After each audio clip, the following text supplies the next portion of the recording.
All right, guys, welcome to Quickies from Top Guns out of Terre Haute, Indiana. You know, when we have new clients walk in, this is catered more towards the new person who's starting to look into firearms.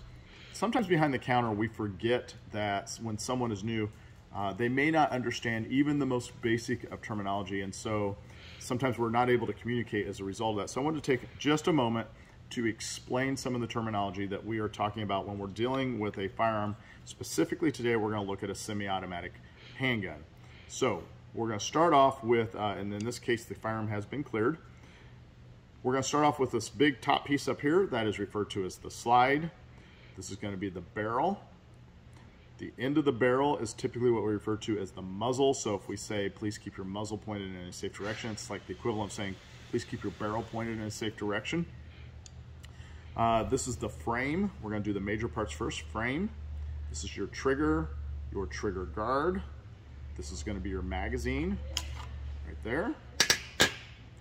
This right here is not always on all guns, and when you do find it on a gun, it looks different on different firearms. That is going to be your manual safety. Again, not all firearms have a manual safety.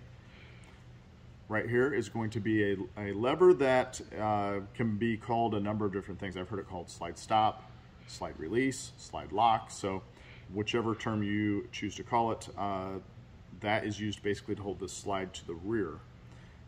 And then we're going to have the takedown. Again, that's a little bit different on all of them as well.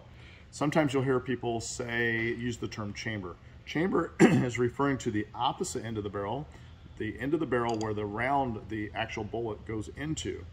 And while we're talking about bullets, sometimes you'll hear them in a shop referred to as bullets. Sometimes you'll hear them referred to as rounds. So or cartridge. So you might keep an eye out for those or an ear out for those terminologies as well. Your magazine itself has a few parts. You've got your base plate and your magazine follower. And I think that's about as far as we want to go for a beginner, but that's just to help us understand some of that terminology. You might watch this video a couple times to kind of catch some of those. I went kind of quick. I apologize.